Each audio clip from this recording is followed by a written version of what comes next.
Hey guys, welcome back to today's video. Today is Saturday, November 15th, 2025, and today we are going to be taking a look at the 2026 Senate elections in the best case scenario for the Democratic Party going into next year's midterm elections with roughly 1 year in advance. I made a video just about 2 weeks ago talking about my forecast for the 2026 midterms with 1 year in advance, and I noticed that some of the comments were asking about not just a feasible pathway to a Democratic majority, because in my prediction I gave Republicans the upper hand on Election Day come a year from the time I had made that video. But I made a video later on the next week talking about, again, these pathways the Democrats could realistically find themselves winning the majority in the 2026 midterm elections. And so in this video, I want you to humor me and allow me to, throw us on a journey of what it might look like in a hypothetical reality that not only are Democrats, winning the majority, but doing so by margins that are largely unheard of and unexpected for the 2026 midterms.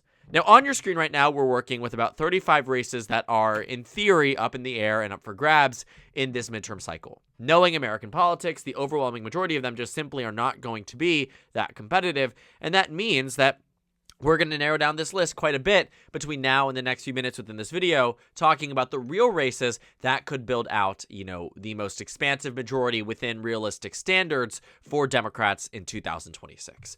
And so what that looks like visually, at least, since this video is going to be largely about the Democratic Party, I want to start off by characterizing the safe states, but first on the Democratic side, about under this hypothetical, what the map and the math would have to look like if Democrats are to win back the Senate majority by a significant amount nationwide. And so what you're going to see here is that Democrats would certainly need to be winning in Minnesota and Virginia and Colorado and New Mexico and all the other states I've characterized thus far by a safe margin in order for us to even feel comfortable at this coming to reality. But the unfortunate thing for the Democratic Party is that they are still faced up against, quite a competitive battleground here, even under their best case scenario, right? You're talking about Democrats still losing a lot of these races that maybe about 6 years ago would have been in the cards, or were at least floated as being in the cards, that probably won't be in 2026, barring a major change and major, movement in sentiment when it comes down to the 26 midterms. And so you see that, just at baseline, Republicans have about 43 states that we can pretty comfortably and solidly say would probably, I would even argue 44. South Carolina and Kansas strike me, and maybe Mississippi strike me as the states that maybe could be less than 15 points. Montana too, even then. We'll talk about that at a later point, but for now, these are states that are going to be pretty reliable for the GOP, and knowing the last cycle, for instance, 2020, a great example because it's the same Senate map that was up this time around. Montana was about 10 points, Kansas was about 11 points, South Carolina was about 10 points, and so was Mississippi. Again, in that best case scenario, I'm going to move all these down to likely in a moment, but just know the Republicans are still going to win it, even in that best case circumstance. And so, as I've already mentioned, those states I'm going to shift down just based off margin here, but in terms of actual expectation, I would not be at all expecting, barring an entrance of a major candidate in a state like Kansas and in the rest of the states, you really aren't going to see it happen, these states budging in either direction. But since we've already launched into the states that we would have to consider likely, again, working under this assumption, Democrats would also have to be doing quite well in some of their own states that they currently have the advantage in. States like New Hampshire, states like Georgia, and states like Michigan that need to see margins of about 6 points plus in order for us to even again humor this idea of Democrats finding that substantial pathway to the Senate majority in 2026. Because the math here really isn't that easy. Democrats are only winning right now by a likely margin in the states that are already in their column, and given that this is going to be a blue wave midterm, that should be something that is happening.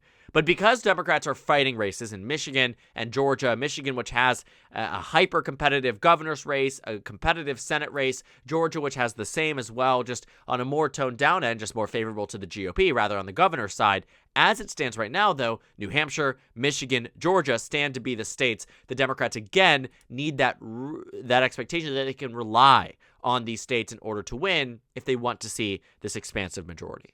The Republicans, on the flip side, though, are going to be able to do well in some of these remaining states either. I still think that, even in this hypothetical of Democrats doing as well as this map will eventually show, the Democratic Party is still not narrowing down Florida to less than a likely margin no matter who they run. I do believe this adamantly. The governor's race, the Senate race will be at least over 5 points in favor of the GOP.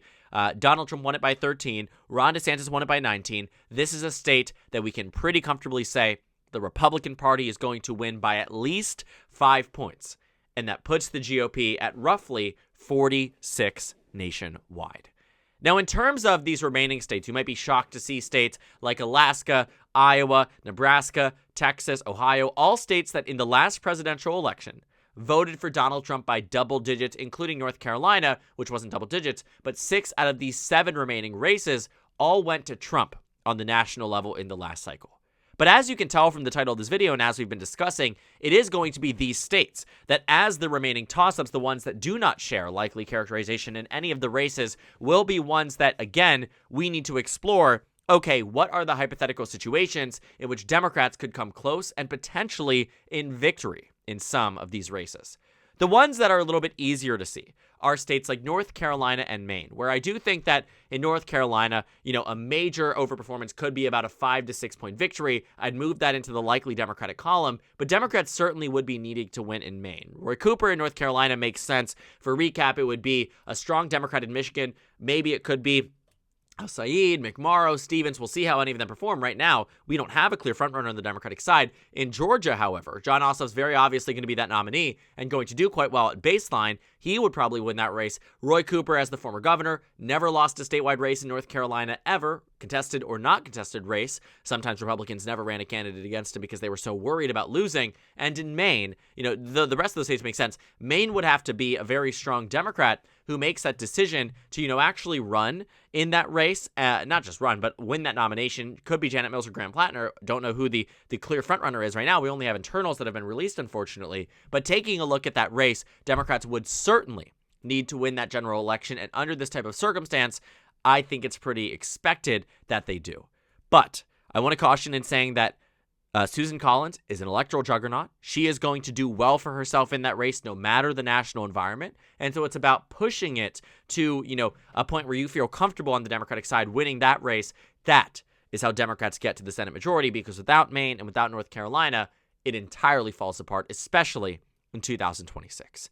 In the remaining 5 races, though, you again will recognize these are all states that Donald Trump won by double digits in the last election. In Ohio, it was 11 points. This is the 2025 results. I'm on the wrong page here.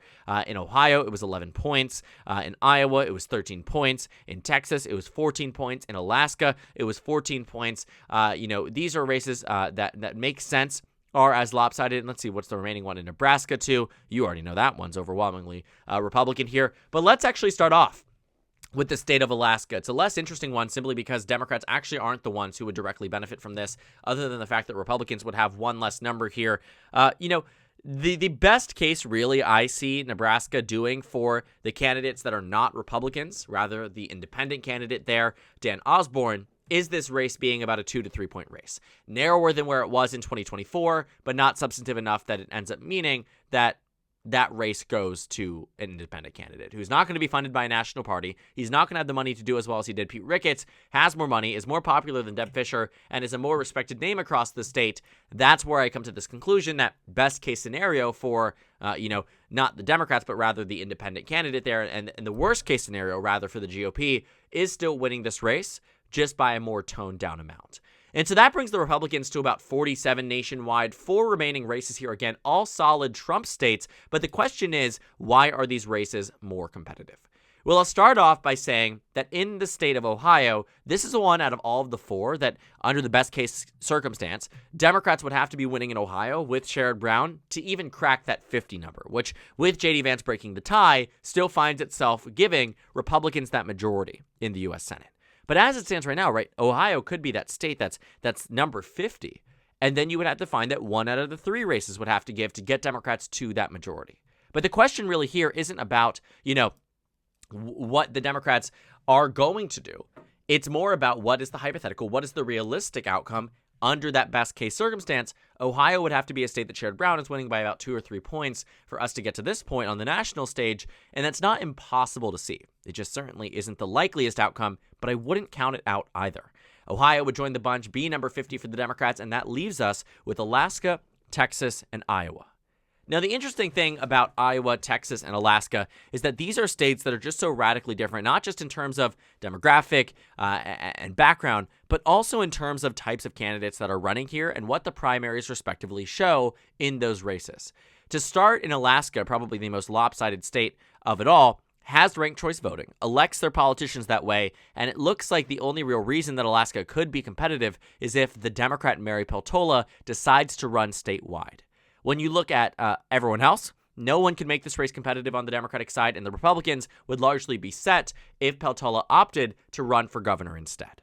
In Texas and Iowa, however, these are more traditional primaries. It's not ranked choice voting, but in Texas right now, there's a three-way GOP primary. They conduct their primaries with runoffs, depending on who makes it into the top two, and then they face off in a later election. But right now, it's between Ken Paxton, the Attorney General, Wesley Hunt, a congressman, and the incumbent Senator John Cornyn. Unlike many states, this incumbent senator is unpopular and will probably lose this primary if things go to plan for the Democratic Party. On the Democratic side, a competitive race between James Tallarico and Colin Allred, and also the possible inclusion of Jasmine Crockett in that race as well. So Texas has its own battles happening primarily in the primary, LOL, no pun intended there. In Iowa, it's a little bit less secure. The Democrats have a pretty open primary. Josh Turek right now seems to be the favorite, but when it comes down to the Republican primary, Ashley Hinson, who is currently Iowa's 2nd congressional district representative, looks like she's going to do quite well there. I think of all of these three states, with the right candidate combinations, I'm actually least convinced that Iowa would be the state to go. I think that under the right circumstances for Democrats, they get it down to less than a point, but I do not think you get it to a point where Democrats win it. And I think 2018 is a great example of exactly what a strong performance for Democrats can look like in Iowa. Iowa was decided by 2.7% against Kim Reynolds, and same in Ohio, 3.7% for Mike DeWine statewide. But even then, it wasn't enough to break it down to being a Democratic state. And I think the same about the Senate races there, too. I think that Ashley Hinson is an overperformer. She does better than Trump, and I think she will do well in the state for herself. The best case for Democrats is keeping this race within a point, which means they'd likely win the governorship and 2 to 3 of the House races in the state. But as it stands for the Senate race, Republicans, I still think, pull ahead. The final two states here, Alaska and Texas, I think are the ones that would be the most interesting with the right candidates on the Democratic side. James Tallarico in Texas, Mary Peltola in Alaska, and I think that since we're working within the realm of possibility, that it would be narrow enough that, Peltola could win Alaska by a lean margin, and that James Tallarico could win Texas by a tilt margin.